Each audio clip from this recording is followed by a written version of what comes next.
Donald Trump is a scab.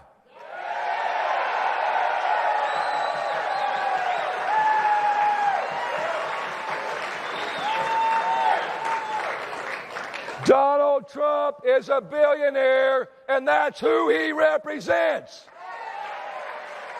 Let's talk about the labor movement. I've been talking about Michigan for a long time. We can't let them take your car industry out. The former president, Donald Trump. President Trump spent 4 years in office distinguishing himself as the most anti-union president of the last 3 decades. And unions. He appointed Eugene Scalia, one of the nation's top anti-union lawyers, to be his Secretary of Labor. Under Trump's administration, the National Labor Relations Board implemented sweeping new rules that made it harder for workers to form unions, rules, by the way, that Joe Biden reversed when he took office. Trump can give word salads on how pro-union he is, but his record speaks for itself. Donald Trump has a history of serving himself and standing for the billionaire class, and that's contrary to everything that working class people stand for. We want a general strike. We want everybody walking out, just like they do in other countries. As UAW President Shawn Fain understands quite well. Trump packed the courts with anti-labor judges, people like Thomas Farr, who spent his career bringing cases before the courts to weaken unions. President Trump made it harder for workers to earn overtime, and he gutted the federal agency in charge of workplace safety. And it's why we see ads such as these airing. Donald Trump, he's not a good man. He's not a good person. He does not care about anybody in this world except Donald Trump. That's it. That's all. The NABU's Sean McGarvey, seen here, spoke out against the ex-POTUS. Now he's looking to get in that position again to exert revenge on people. I go all the way back to the 80s with Donald Trump and him trying to, get his mug on page 6 of the New York Post. The only difference between the Donald Trump of the 80s and the Donald Trump of today is he feels totally free to let his dark side out. And his dark side is very, very dark. I can tell you that he personally committed to me that he was going to get our pensions fixed. He understood who was affected by these pensions. He assured me, I'm the President of the United States, I'll just call Mitch, I'll tell him to put it in the bill. Is everybody gonna love me? Everybody loves me, right? Is everybody gonna love me? Yes, Mr. President, you fix the pension, everybody's gonna love you. Well, that was wasted breath. There was lots of other things put in that bill. There was tax cuts put in that bill for rich people. When the leaders are telling everyone how much of a con artist Donald Trump is, believe them. There's another person who despises unions and aligns with Donald Trump. Well, all the things that I believed in for all these years, 50 years of coaching, no longer exist in college athletics. Former Alabama and LSU head football coach Nick Saban.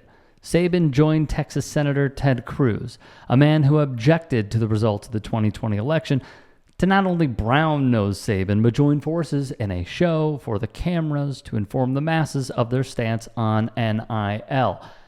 They hated it. In short, they hated it because the pendulum would swing from the most powerful to the people that they call amateurs, which of course they are not. If one is unfamiliar, the legendary head coach owns 2 Mercedes dealerships in the state of Florida under the business name Dream Motor Group. In total, he owns 9 dealerships in the South. From AL.com, Saban has been an investor in luxury car dealerships for many years with Dream Motor Group, already the owner of 2 Mercedes locations in Birmingham, one in Baton Rouge, Louisiana, the same site of the college campus LSU, which is where he coached football previously, one in Nashville, and another in the Houston area. Saban's son, Nicholas, is part of the management team at Mercedes Benz of Birmingham. To give one an idea of Saban's reach, Ole Miss running back Quinshon Judkins using NIL money, the same money that Saban is opposed to. Well, Judkins bought a Mercedes from Nick's dealership. How about that? So, nonetheless, why do we bring up unions, you might be asking? For 3 decades, Mercedes has pulled in billions in profit off the millions of cars we've built. Mercedes executive pay goes up, while Alabama auto workers fall further behind. The brand may be foreign, but the labor is American. American non-union auto workers are getting a raw deal. That's why over 1,500 of us at Mercedes in Alabama have signed union cards and are joining the United Auto Workers. Because there was a showdown in Alabama of corporate greed against workers organizing to join a union, and it was a bitter battle. The union cannot guarantee you anything. Over a 3-year contract, UAW stands to collect tens of millions of dollars in dues deducted from paychecks. I believe you shouldn't have to pay union dues and generate millions of dollars per year for an organization where you have no transparency where that money is used. They have pretty much shown a video, if I'm not mistaken, every single week about the union issues. What you just saw are the fear tactics that Mercedes used, but also, as we have shown on this very channel and on this very network, other billion-dollar businesses use to fear-monger and stifle the organizing labor power to join a union. And what they're fighting are the benefits that it would have to workers. From time, unions are responsible for bargaining contracts between workers and employers that guarantee anything from better working conditions to higher wages. On average, union households have received 10 to 20% better pay than non-union households, according to one study. When benefits are considered, that improvement can rise to nearly 30%. And while that is certainly a boon for the workers themselves, corporations must adjust both their balance sheets and employment practices to acquiesce to the contracts. That's at the heart of the battle between the two forces. Now, many, as I said previously, many have fought this and even fired those for trying to organize. And that goes for Amazon, Tesla, Starbucks, to name a few. In 2019, Delta distributed pamphlets to flight attendants and ramp service workers warning that union fees would cost $700 per year. But here's what they didn't mention. Unionized workers earn $700 more per month. Weird how they left that part out, isn't it?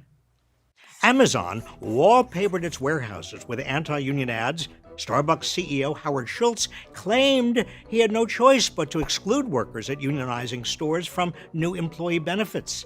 Apparently, when you're the boss, you can just make stuff up. At the end of the day, the reason for the Bezoses and the Howard Schultzes fighting unionization is rather simple. You know, the weapon of mass destruction against the automotive industry has been two words: corporate greed. And many started catching on to this dangerous trend set by billionaires.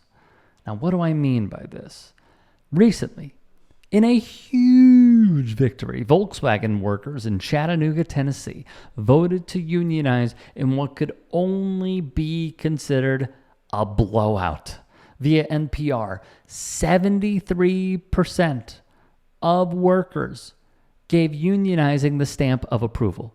It should be noted, Fain and the UAW attempted to organize twice previously, in 2014 and 2019, with both efforts faltering. Now, with unionization, it comes with a few less jets that a board member of Mercedes can afford, or less yachts that they can set sail on. And knowing that the tide is shifting, Mercedes decided to call in their ace. Hi, I'm Nick Saban. Welcome to the all-new Mercedes Benz of Birmingham Irondale campus. That being Nick Saban, in an exclusive report from Axios. Here is what we learned. Saban was sent down to the plant in Birmingham to talk to workers at its auto manufacturing campus. Nathan Bomey would write, Saban owns multiple Mercedes dealerships, and as reportedly said, he does not endorse the UAW's campaign. Kay Finkley, a quality inspector at the site and a member of the UAW's voluntary organizing committee in Tuscaloosa, would say they don't stop the line for hardly anything, but they shut the line down, and they had a meeting with Nick Saban to talk to us about teamwork and the tactics and methods he used as a football coach, because you see, it's a tactic that corporatists put forth. Hey, come on now, y'all. We're a family, right? We all work together and love each other, right? Let's bring in arguably the most successful college football coach to give you some motivation, which, by the way, he really doesn't like that you guys are unionizing. Why would you unionize? When one advertisement aired, Saban wanted to double down and make it crystal clear. I do not personally endorse the UAW or its campaign. And sadly, it appears that all of their fear-mongering tactics worked. Via CBT News, according to the National Labor Relations Board, 56% of the approximately 5,000 eligible workers voted against unionizing, with more than 90% participation in the election. Mercedes workers were dealt a tough loss this week. So what is your message to workers, the media, people watching about the role of a tough loss in the larger labor movement? It's part of life. I mean, I'm sitting right here right now as a product of losing. The first election I ever ran for, I lost. And, but I learned through it. We're going to keep doing this. It's not, we don't quit. We keep rolling, and we got a lot more great days ahead, a lot more victories ahead, and we've had a lot of success already, and we got a lot more to come. So I look forward to it, and I know these workers here want justice, and we're going to keep doing what we can to bring it to them. If you can and are willing, please become a paid member here at TYT Sports, or go to tyt.com/join. In addition, you can follow me on Twitter, Instagram, and TikTok. Appreciate it. Have a great day.